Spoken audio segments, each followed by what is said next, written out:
மதுக்கடையை மூடக்கோரி போராட்டம் நடத்திய போது மரணமடைந்த காந்தியவாதி சசிபெருமானின் உடல் நாகர்கோவில் ஆசாரிப்பள்ளம் அரசு மருத்துவமனையில் வைக்கப்பட்டுள்ளது. அங்கு அஞ்சலி செலுத்த சென்ற காங்கிரஸ் சட்டமன்ற உறுப்பினர் விஜயதாரணிக்கு மருத்துவமனை நிர்வாகம் அனுமதி மறுத்துவிட்டது. இதையடுத்து அவர் தர்ணா போராட்டத்தில் ஈடுபட்டார். இன்றைய தினம் ஆசாரிப்பள்ளம் மருத்துவமனையில் தியாகி ஐயா திரு சசிபெருமாள் அவர்களுடைய பூத உடலுக்கு அஞ்சலி செலுத்துவதற்காக நாங்கள் இங்கு வருகை தந்திருக்கிறோம்.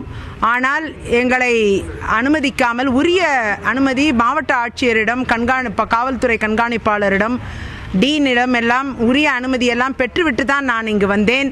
ஆனால் இங்கு மருத்துவ நிர்வாகம் திடீரென்று அனுமதிக்க மாட்டேன் என்று கூறுவதோடு பத்திரிகை நண்பர்களையும் அனுமதிக்க மாட்டேன் என்று கூறும் பொழுது பல்வேறு சந்தேகங்கள் எழுகிறது. ஏற்கனவே திரு சசிபெருமாள் அவர்களுடைய மரணத்தில் பல்வேறு சந்தேகங்களும் மர்மங்களும் நிறைந்திருக்கக்கூடிய சூழ்நிலையில் இன்றைக்கு அவருடைய பூத உடலையும் பார்க்க அனுமதிக்கவில்லை என்று பார்க்கும் பொழுது இதில் ஏதோ விஷமத்தனம் இருப்பதாக எனக்கு தோணுகிறது. அந்த விதத்தில் அவர்களின் அனுமதியை மீண்டும் தொடர்ந்து கேட்ட வண்ணம் நாங்கள் இங்கு போராட்டத்தில் ஈடுபட்டு அமர்ந்திருக்கிறோம்.